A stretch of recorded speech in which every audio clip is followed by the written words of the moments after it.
Rocket League is so special. There really is no other game like it to play. I wouldn't be the person that I am today without Rocket League. Thank you, Rocket League. I'm so confident in Rocket League's future. You know, we can continue to enjoy our esport and our beloved game for many more years to come together. It has a space to thrive and to grow and be bigger than what it is right now. It just feels like a waiting game, to be honest. Why aren't you doing anything about DDoSers, you know? Why are we taking out trading? Can only wait so much longer, Rocket League. Get a move on. On July 7th, 2015, something truly extraordinary entered the gaming arena. It was and is still hailed as the greatest, most unique, and simply unparalleled competitive video game ever created. 10 years later, that claim still holds up.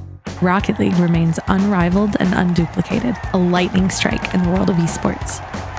Psyonix cultivated a community in esport and a reputation that felt for a long time invincible, but even legends face trials. Fortunately, it's not the same game it was 10 years ago, and fortunately or unfortunately, it's not the same as it was 5 years ago. But after a decade, with millions still playing strong, one thing is certain: this is Rocket League. But what does that mean?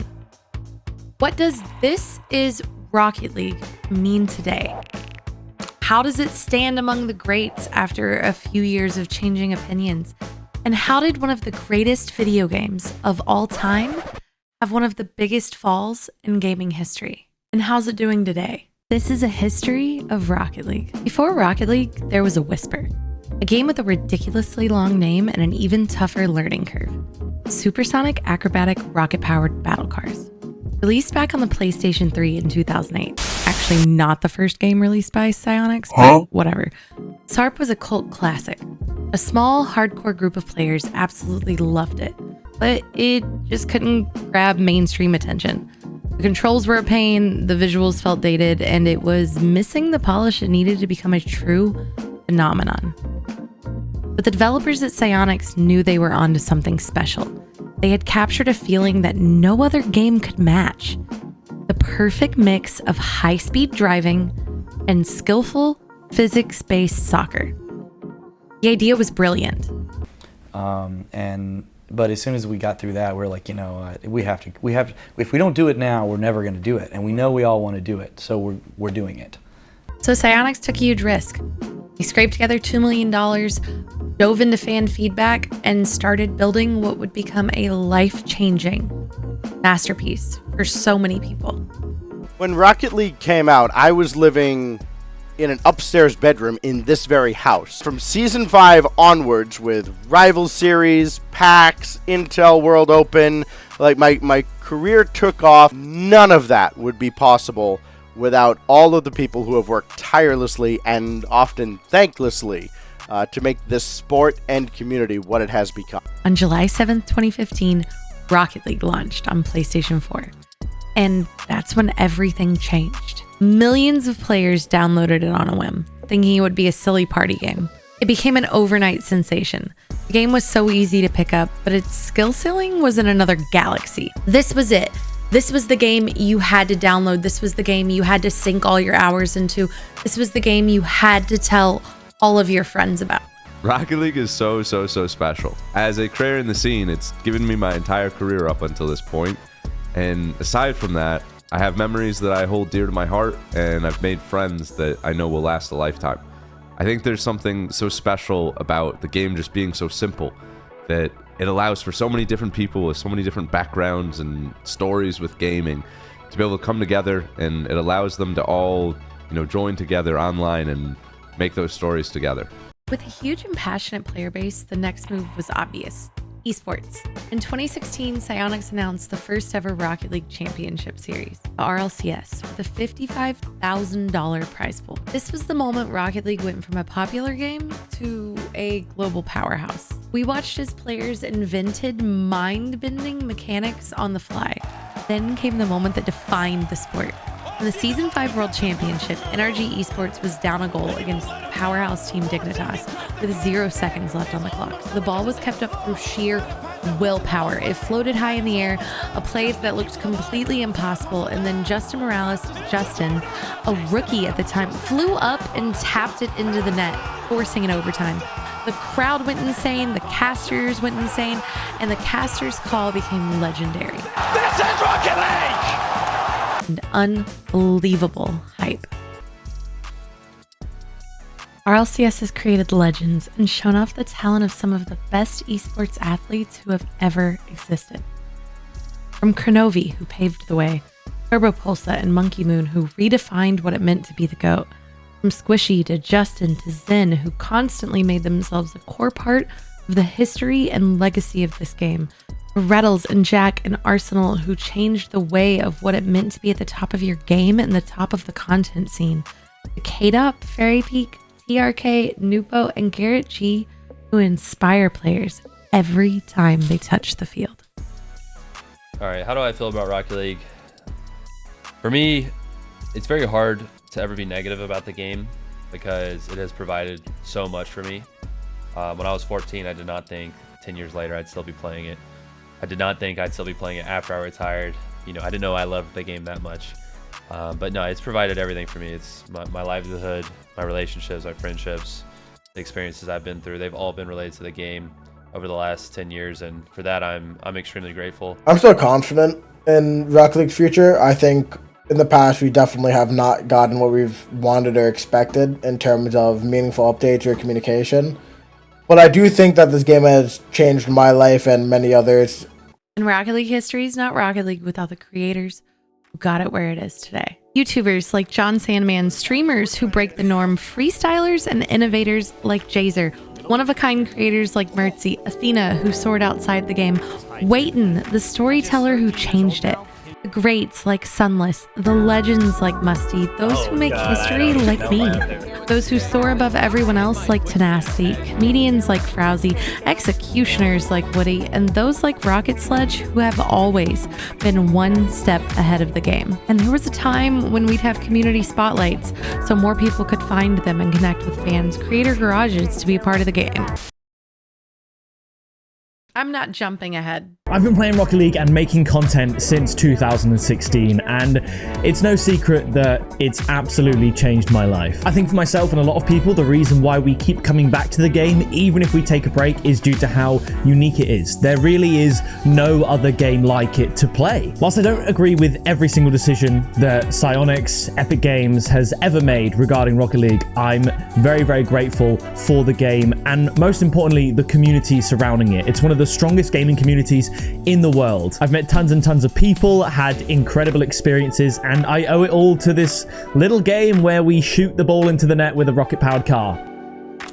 I've been playing Rocket League for, I want to say 6 years consistently now. I got it back in 2016, and it has been something that's grown on me. I think that I feel very blessed and very fortunate to be able to call it a career of some kind. I've met incredible people. I have met my partner through it. I have just enjoyed every minute of it. And although Rocket League kind of slowed down in its progress, you know, it's not very in a progressive state right now. You know, they're turning it around, and I think that eventually we'll get something that we've all been waiting for. For years, this was the story of Rocket League. Constant growth, a community that loved the game, an esports scene that just kept delivering. It felt like the perfect game, and it seemed like nothing could go wrong. So what did? In May of 2019, the news dropped. Psyonix was being acquired by Epic Games. The announcement sent a shockwave through the community, and the backlash was instant and massive. Panicked fans review bombed the game on Steam, terrified that the corporate giant was going to ruin the game that they loved. Psyonix tried to calm everyone down, promising the move would only mean good things for the game and its players. At first, there were very obvious wins. In 2020, Rocket League went free to play on all platforms. The player base exploded, hitting over 1 million concurrent players for the first time. Epic partnered with Twitch and gave all Twitch streamers drops for the whole first month. It was explosive for creators. It was explosive for the YouTube scene. It was explosive for the game on all fronts. The creators were exploding and nothing could go wrong. But as time went on, the community's worst fears started to feel like they were coming true. The changes were small at first. Keys and crates, similar to Counter-Strike, were swapped out for a blueprint and item shop model. And this was a big deal, not only for the ecosystem of the game and the way that players enjoyed it, but again, also for creators who were building their career around something that had always been ingrained into the game. Most of it just felt to players like it was a push for direct, expensive sales instead of fun drops that people could enjoy. The seasons got shorter, packed with more aggressive monetization through the Rocket Pass. For many longtime players, the pace of real, meaningful updates felt like it was slowing down, with new content often feeling like recycled ideas or just more cosmetics. Many creators started turning away, taking with them a lot of their communities and leading to a sustained period of online criticism. It has a space to thrive and to grow and be bigger than what it is right now. It just feels like a waiting game, to be honest. Why aren't you doing anything about DDoSers, you know? Why are we taking out trading? Can only wait so much longer, Rocket League. Get a move on. The major breaking point for a huge part of the community came in late 2023. Epic Games announced that they were completely removing player-to-player trading.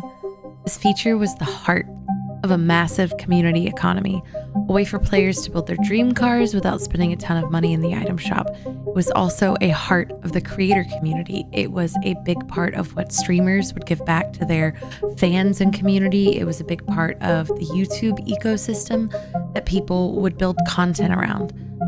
Overall, it affected every single inch of the core base of Rocket League.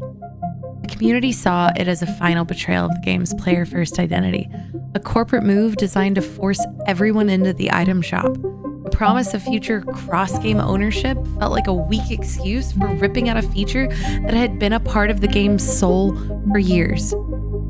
With silence. Because that's the insult to injury. Silence surrounding reasoning. Okay, listen.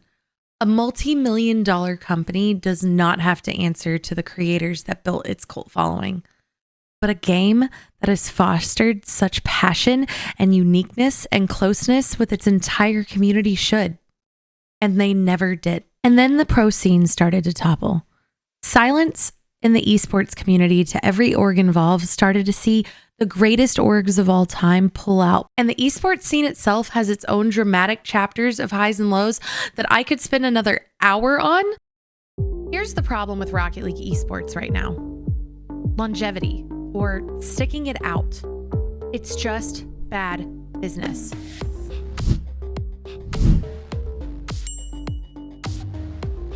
Constant roster moves, even when a team wins the world championship, aren't good for the scene or the health of it, and it makes every other org follow suit.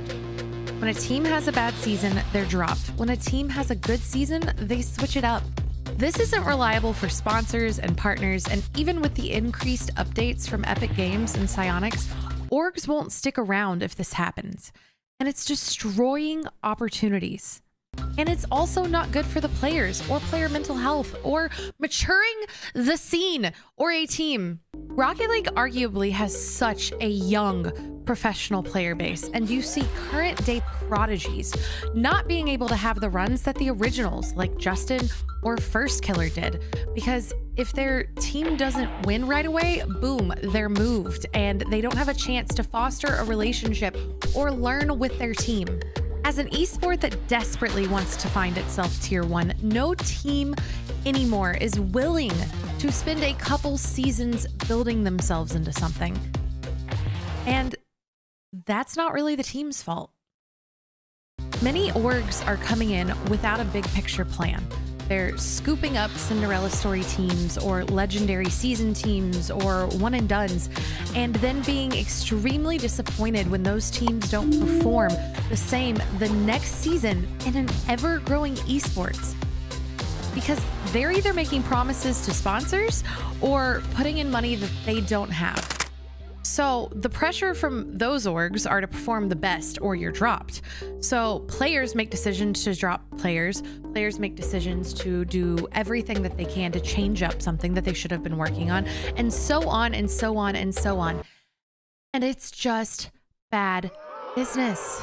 And yeah, that does circle back to Psyonix and Epic Games. Because even though the announcements right now seem great, maybe, there was such a long period of silence and decisions of so many orgs, and it's going to take a long time to correct those seemingly permanent consequences. A lot of overcorrecting.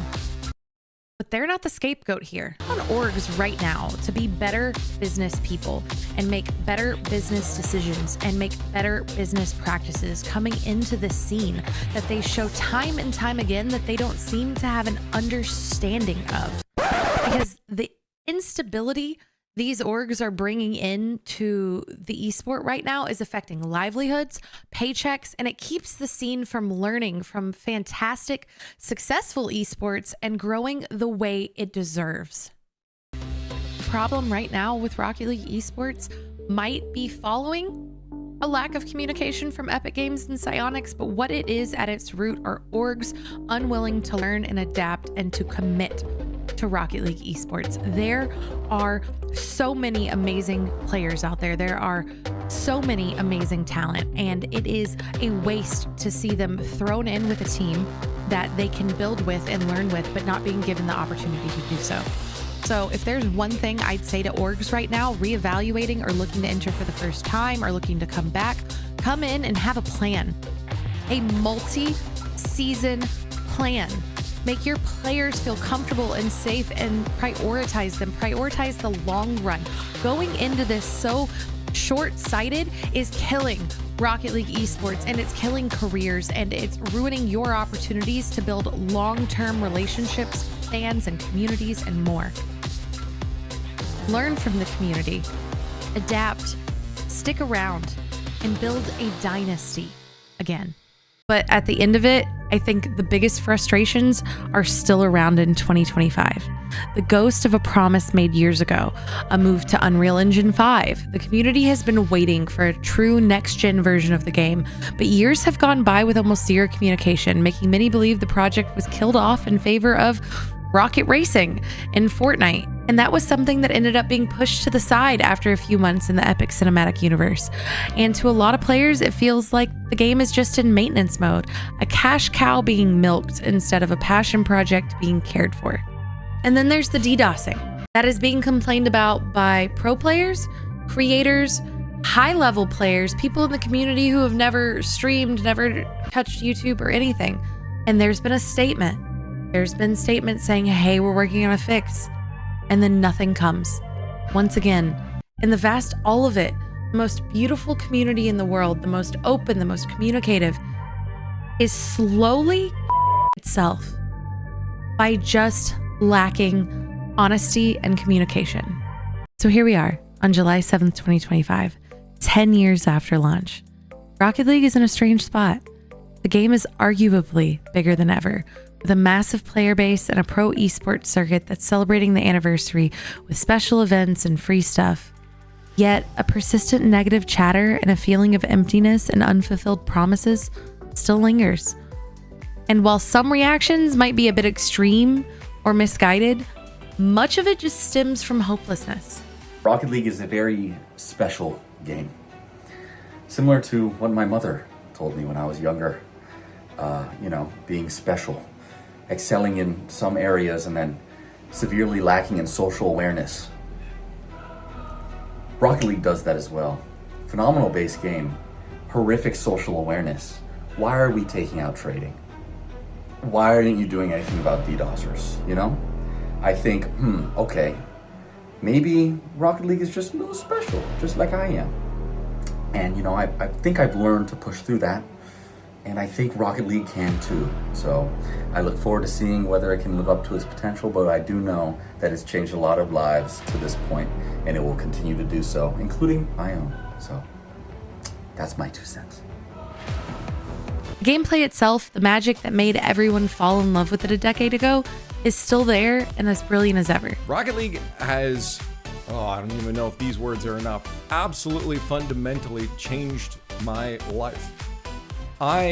For the last 10 years, have been privileged enough to get paid to talk about Rocket League, a children's party game.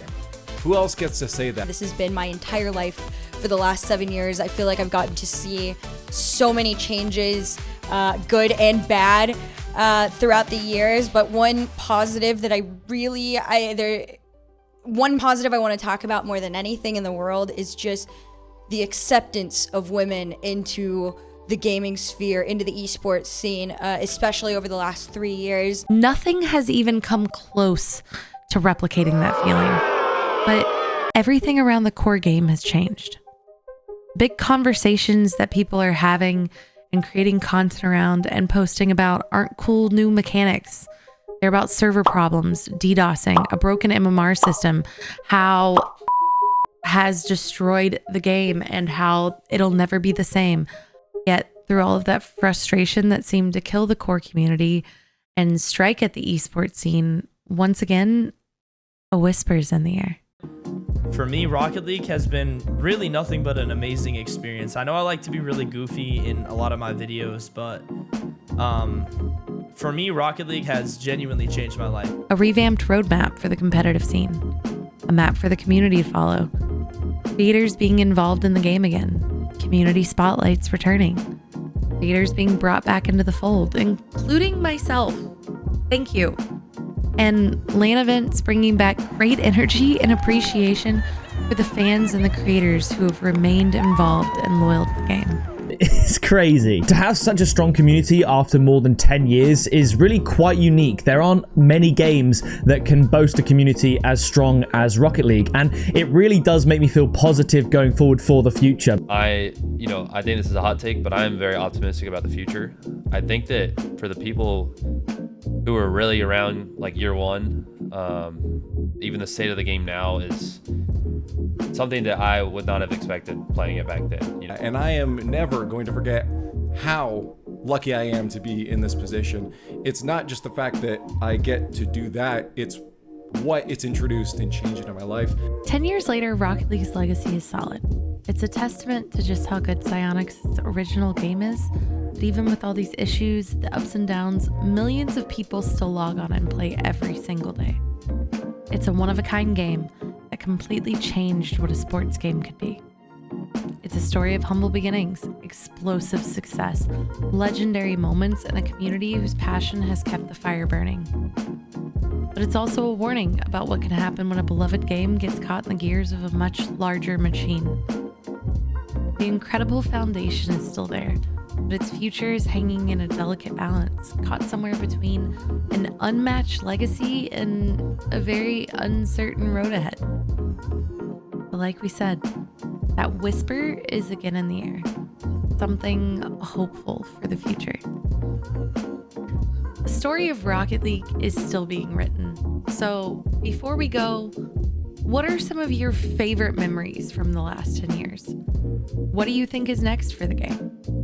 Let me know down in the comments, and if you liked this trip down memory lane and this love letter to Rocket League, think about subscribing for more stories like it. Here's to 10 more years and the enduring legacy of the last decade. I think there's something so special about the game just being so simple that it allows for so many different people with so many different backgrounds and stories with gaming to be able to come together, and it allows them to all, join together online and make those stories together. I, most importantly, met my wife through Rocket League. We've been together for 6 years now. I get to travel the world. I've met all the other commentators who are now some of my best friends out there. We talk regularly, and I've learned and grown as a person because of them and the people involved in it. I've also learned where my limits are when it comes to being good at video games. I'm generally above average, but Rocket League has kept me very humble. Because if it's been around for 10 years, why not 10 more? Don't get me wrong, I think there's a lot more that they can do, but Rocket League has such a high ceiling with regards to potential. I am looking forward to the future of the game and the community, and with new people discovering the game every day, there really is a chance that this could be going for years to come. So thank you, Rocket League, thank you for 10 years, and here is to 10 more. The game has a lot of potential. Sorry. Excuse me. The game has a lot of potential. It has space to thrive and to grow and be bigger than what it is right now. It just feels like a waiting game, to be honest. And everything in general, I think that we're all coming down from the high of free-to-play, and maybe that's where a lot of the negativity comes from, and I get it. A lot of it's justified, but I'm personally very optimistic. I think cool things will happen. for everyone who's been waiting. And that's just me going off faith, honestly. But I just hope to be around to see it. And I don't know. I'm just grateful to have found the game, and I hope to keep playing it. So, yeah, that's how I feel about the game. I don't know if anyone's made it this far, but I wanted to stop being the voiceover for a second and just be me. I'm Widow, and every single thing I have in my life I got from Rocket League. My husband, my baby, my best friends, my bridesmaids, the name of my dog, one of them. Everything I have because of this game. And so I do want to say that I am and have always been very hopeful for the future, and I think that there is an amazing tide shift, and I think that there are so many good things happening now. The last 10 years have been amazing, and I am so looking forward to the next 10. The only thing I wish they did differently, that RLCS CRL Rival Series Analyst title. Ooh, analyze this, every time I get scored on, and it happens a lot. Make it RLCS Caster, please. Or give me RLCS Hype Man. I know it's selfish, but Analyst is just... It's infuriating every time I get scored on. Analyze this. One guy was like, "You're a coach for an RLCS team?" I'm like, "Recruit me." I'm like, dude, the fact that you don't know what I do in the RLCS probably means you're not getting recruited in this, like, mid to high diamond lobby. Like, what are we doing? RLCS Analyst, no. RLCS Caster, Hype Man, Host, something. Please, please. Rescue me from this title.